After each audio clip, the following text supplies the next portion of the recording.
क्या आप जानते हैं कि मन को शांत करना कितना ज्यादा जरूरी है? यदि मन के चंचलता को सही समय पे शांत नहीं किया गया तो यह मन इधर उधर भटक सकता है। यदि आपका भी मन शांत नहीं रहता तो गौतम बुद्ध की इस कहानी को पूरा सुनने के बाद आपका मन बिल्कुल शांत हो जाएगा और आपका जीवन बदल जाएगा। एक बार एक लड़का गौतम बुद्ध के पास जाकर कहता है, मेरे जीवन में बहुत अशांति है, कृपा करके आप मेरा मार्गदर्शन कीजिए जिससे कि मैं इस अशांति से छुटकारा पा सकूं। गौतम बुद्ध लड़के से जीवन की अशांति का कारण पूछते हैं। लड़का उत्तर देता है, कहता है, अत्यधिक विचारों के कारण मेरे भीतर बहुत सारे विचार आते हैं जिससे मेरा मन अशांत रहता है। बुद्ध मुस्कुराते हुए कहते हैं, ऊपर आकाश की ओर देखो और बताओ कि तुम्हें सूर्य दिख रहा है।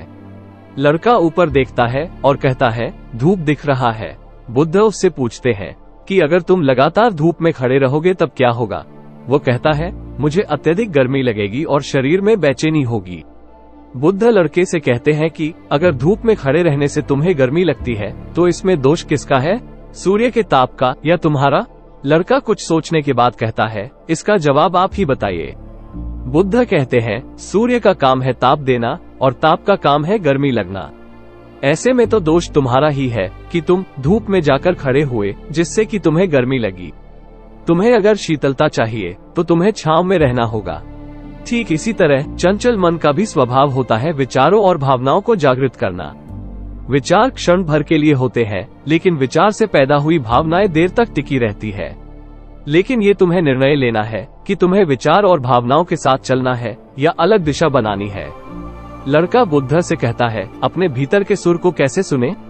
बुद्ध कहते हैं, किसी शांत स्थान पर रहकर जहां शांति हो तब अपनी आंखें बंद करो और मन के भीतर चल रहे शोर से हटकर भीतर के सुर को सुनने की कोशिश करो। सुर निरंतर चलता रहता है लेकिन बाहर के शोर के कारण तुम अपने मन के भीतर चल रहे सुर को नहीं सुन पाते हो। जब तुम अपने दोनों कानों को अपने हाथों से बंद कर दोगे तभी मन के सुर को सुन पाओगे। इस तरह तुम अपने मन की अशांति से दूर हो जाओगे और तुम्हारा मन शांत हो जाएगा। लड़का बुद्ध को धन्यवाद करता है और चला जाता है।